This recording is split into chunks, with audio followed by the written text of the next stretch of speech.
Welcome to the School of Love, the place where miracles are normal.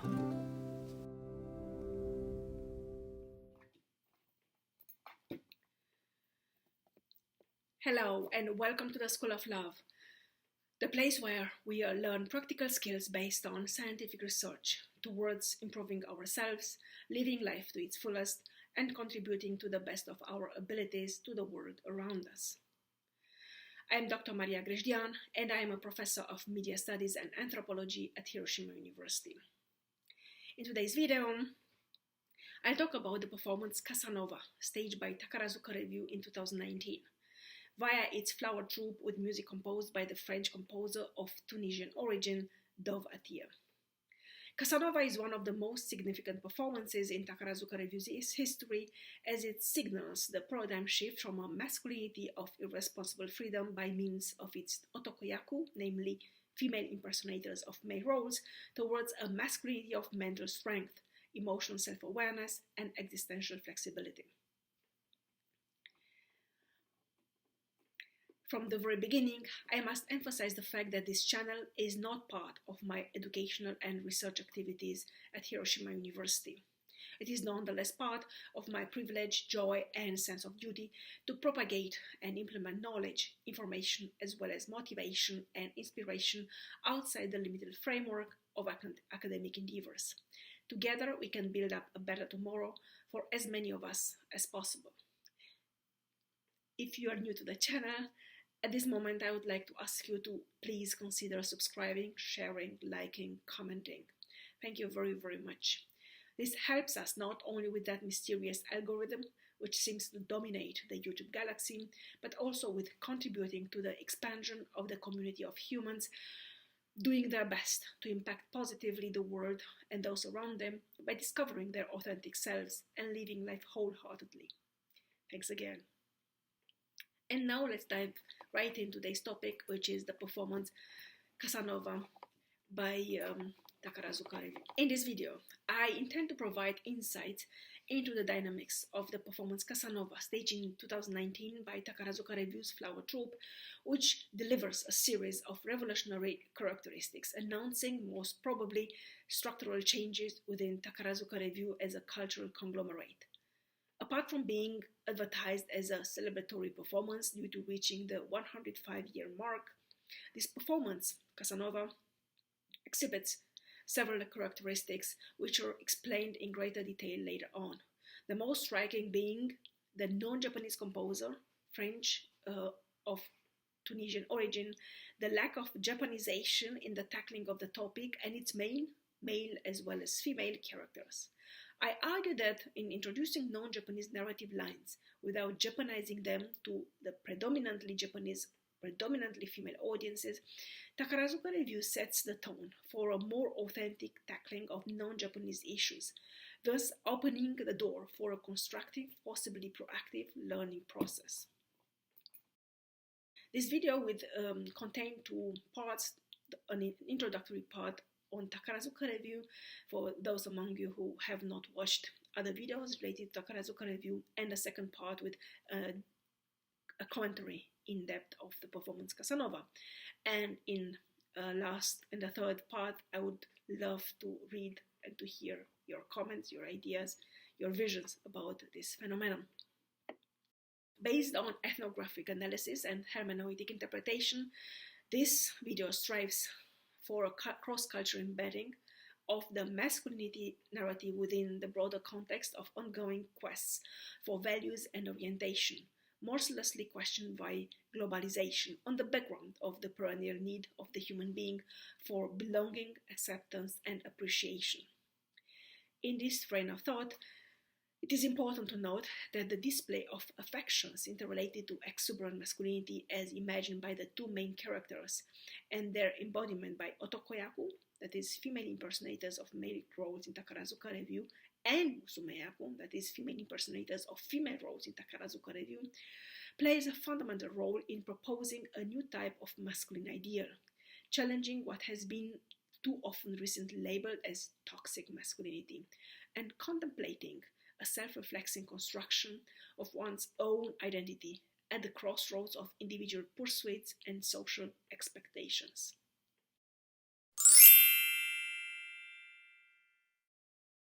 Within Japan's highly corporative and unpredictably volatile entertainment industry, Takarazuka Revue has established itself throughout the decades as an important reference system, with equally stable ideological and aesthetical standards, and serving simultaneously as a dynamic example of the power of hard work, insight, and persistence, compounded by kindness and a sense of responsibility hardly ever taken into account when it comes to cultural products as a means to implement and transmit a specific set of values across generations.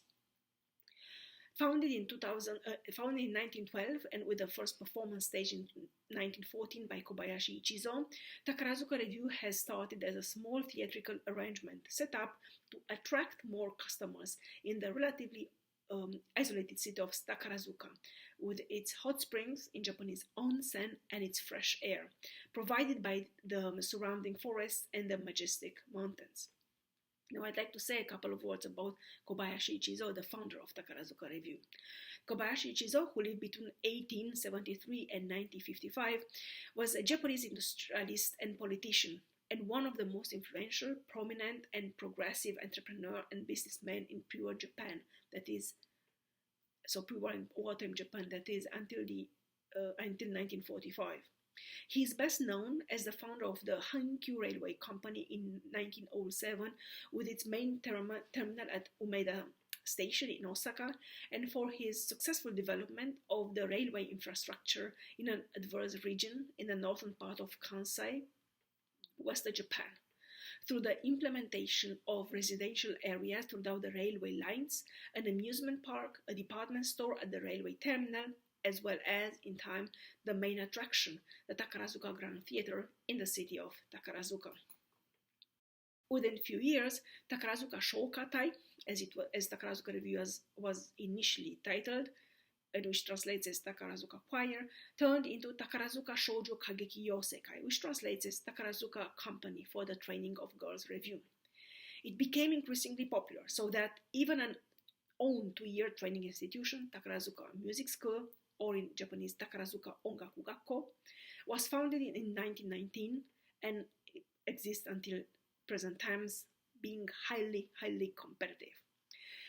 In 1940, it changed its denomination, so Takarazuka Shoujo Kageki Yosekai changed its denomination into the current Takarazuka Revue Company, or in Japanese, Takarazuka Kagekidan, with 2 massive theaters with over 3,000 seats in the major metropolitan areas of eastern and western Japan, Takarazuka, Osaka, respectively in Tokyo, built in 1924, respectively in 1934, and 5 ensembles spanning 10 performances weekly during the entire year, encompassing a huge variety of topics and manners of tackling those topics.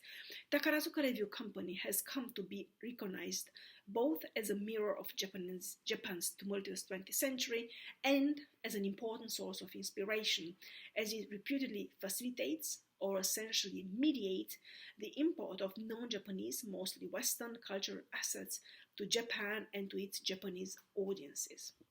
Takarazuka Revue which was founded in 1912, with the first performance being staged in 1914, is a Japanese popular all-female musical theater and a very clear concretization of the modern slogan Wakon Yosai, which translates as Japanese spirit or Japanese roots and Western technology and or knowledge, which manifests Japanese identity into reality.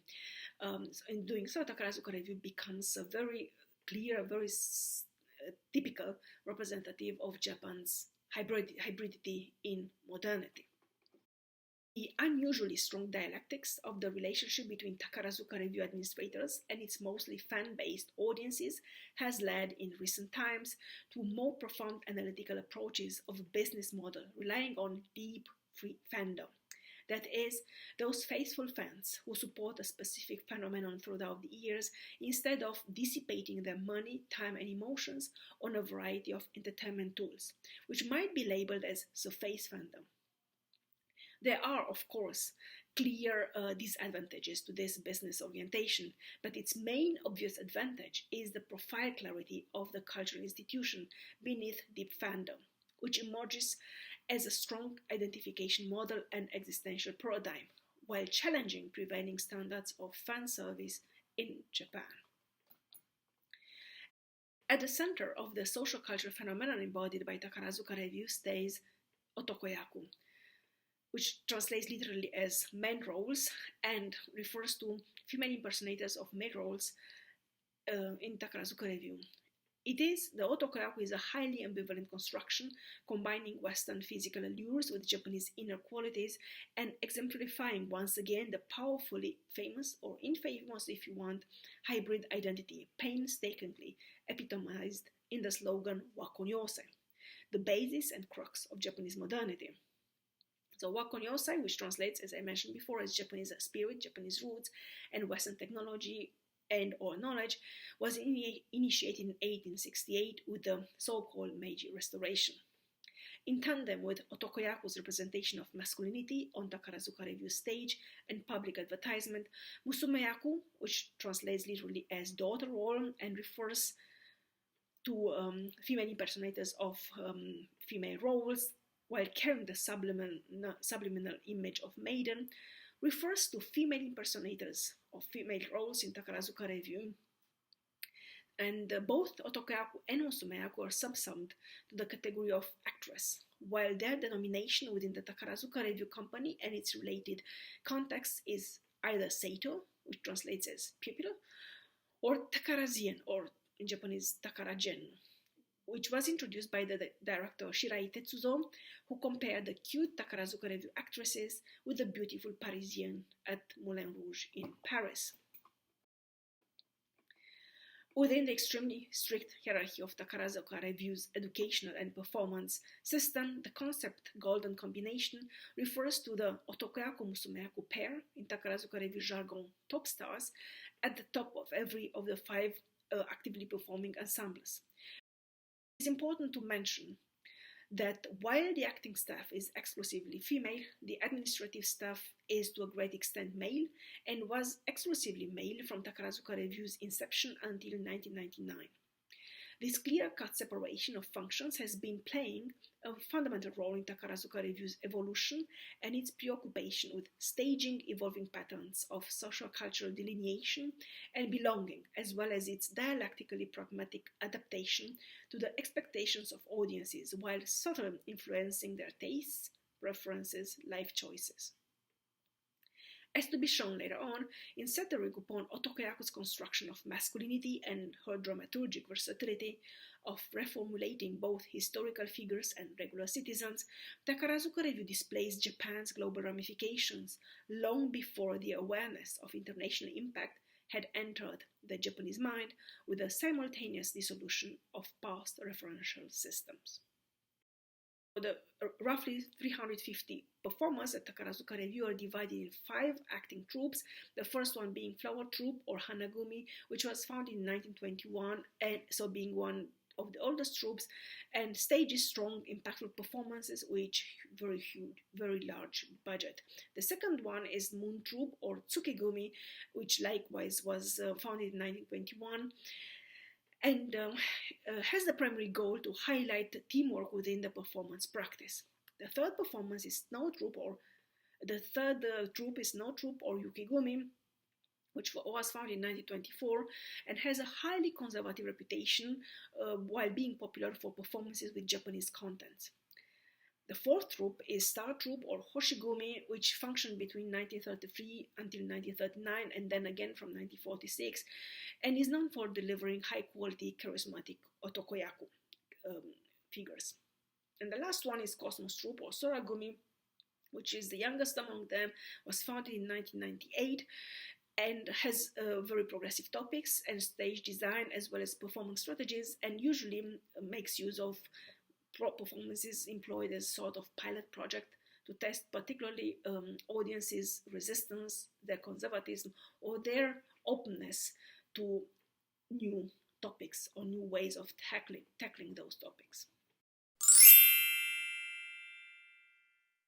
The performance Casanova was staged by Flower Troupe and was staged at Takarazuka Grand Theatre from the beginning of February until mid-March 2019, and then again Tokyo Takarazuka Theatre from late March until the end of April 2019. The composer was Dov Atia, a French composer of Tunisian origins, and the director Ikuta Hirokazu, one of the most impactful and most visionary directors at Takarazuka Revue Company in recent years. Casanova, the main character Casanova, was embodied by Asumi Rio, and her counterpart, or his counterpart, Beatrice, who is a fictional character, was embodied by Senayas, by top star Musumeaku Senayas, and as it happens, this was also the final performance, or the farewell performance for Senayas. In the following moments, I refer to 8 layers of analysis when delving into the structures, into the significance of Casanova as a performance and as a character. So the first layer is Casanova as historical figure. Giacomo Girolamo Casanova lived between 1725 and 1798 and was also known as Count of Farussi, the name of his mother, Jacques Casanova de Sengalt, or plainly Chevalier de Sengalt, and was a renowned Italian adventurer, seducer, and author. His autobiography, Histoire de ma vie, or in English, History of My Life, or Mémoires de Jules Casanova de Sengalt, écrit par lui-même, is regarded as one of the most authentic sources of the customs and norms of European social life during the 18th century. He associated with European royalty, popes, and cardinals, along with luminaries such as Voltaire, Goethe, Mozart. He spent his last years in Bohemia as a librarian in Count Waldstein's household. So Count Waldstein is famous for having supported Ludwig van Beethoven in his early career. At the same time, he also wrote the story of his life. He has become so famous for his often complicated and elaborate affairs with women that his name is nowadays synonymous with womanizer. Not a very bright or positive posthumous reputation, but nevertheless, it's one we still remember. The second layer is Takarazuka Revue and Casanova, both as a performance and as a character. So in Casanova's light-hearted promiscuity and his subsequent metamorphosis into a mature member of the society as displayed in the performance, the Takarazuka Revue administrators sought to instill a sense of realism into how late modern men function within the highly intricate social mechanisms of post-industrialized service-based societies. The societal butterfly of the 18th century turns into a symbol for male journeys of initiation with inevitable rites of passage in discovering their own true longings and intentions. It is for sure a highly idealized version of the social realities of the European 18th century, particularly of the Italian city of Venezia, with its polarized social structures and strata, and its impenetrable distribution of wealth and power. Simultaneously, though, it offers crude insights, despite the censorship, into the mechanisms of decision-making, both individually and collectively, while highlighting the troublesome relations of dominance and submission. Casanova, both as a historical figure and as a character, is a trespasser among conventions and regulations. His restlessness is both a symptom of a society suffocated by its own stagnation and a syndrome of the historical upheaval brewing in the depth of human discontents. Thirdly, I refer to the function of flower troupe and of Casanova as Otokoyaku.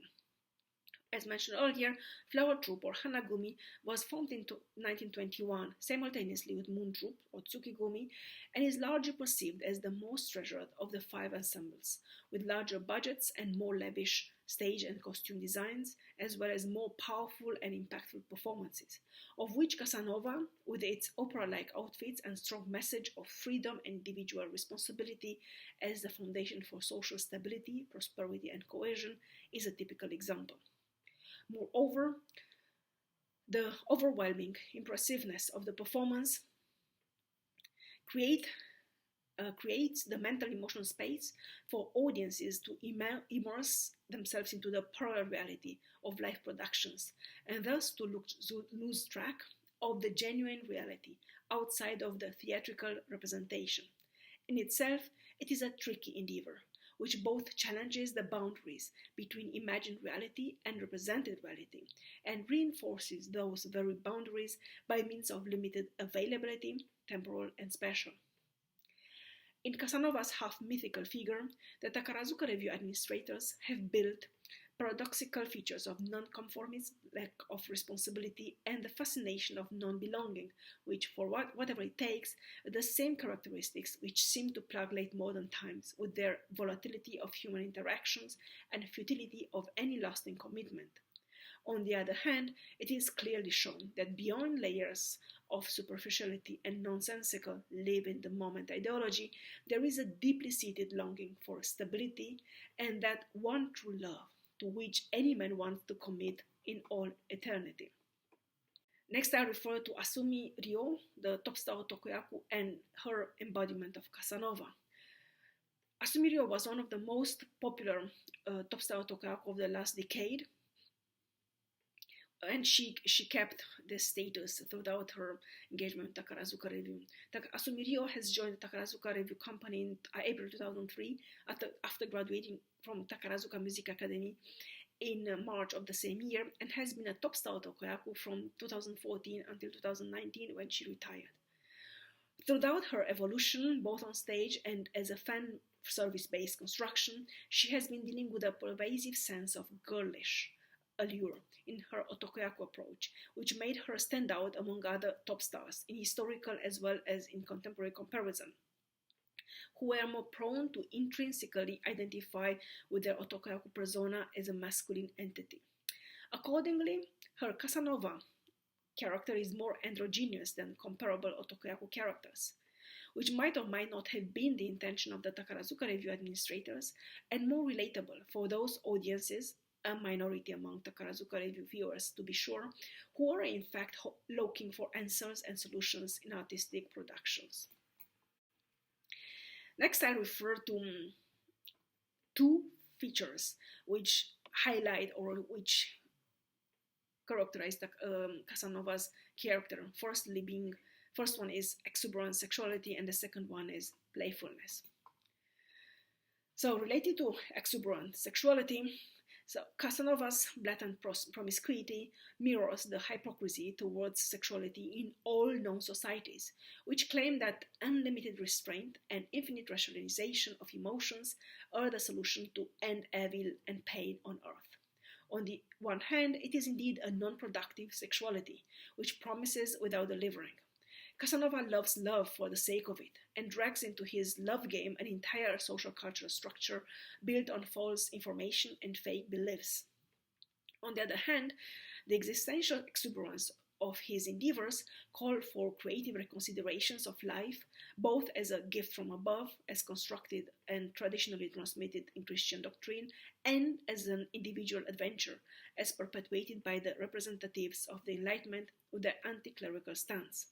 In this train of thought, sexuality is less of a promiscuous activity involving intercourse and more of an enlightening action during which the human being discovers his or her unlimited potential and means to reach out to that potential and to expand one's own existence and to move beyond the physical limitations of the immediate biology.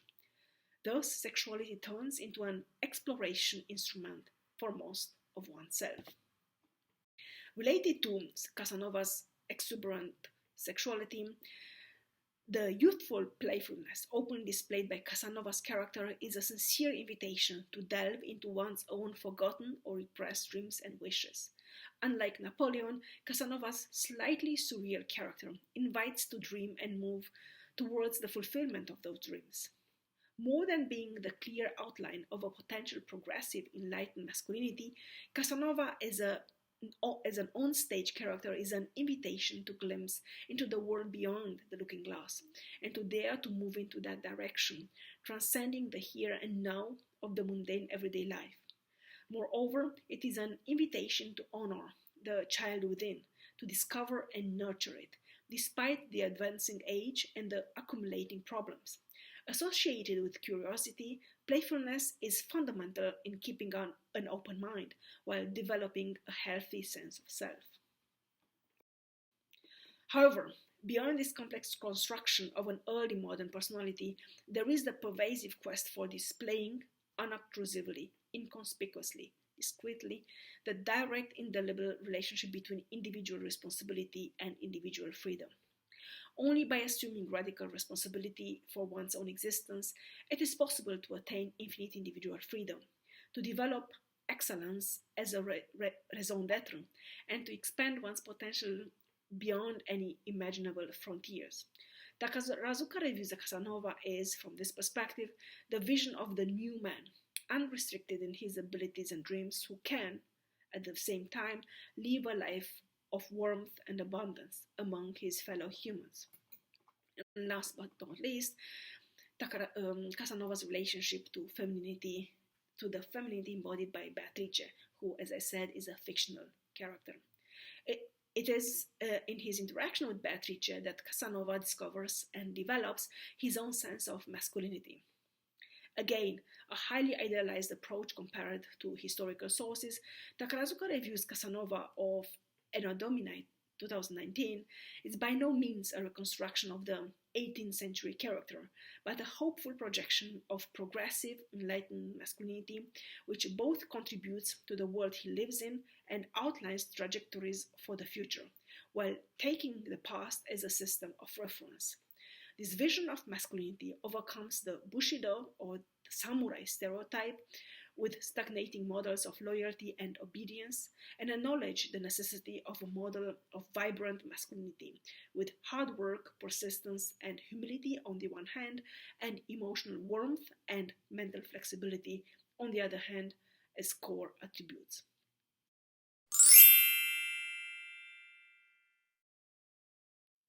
I'd like now to hear your opinion related to Casanova and what it might mean in historical perspective.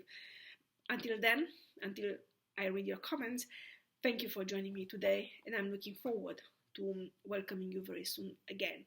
Love and peace to you all.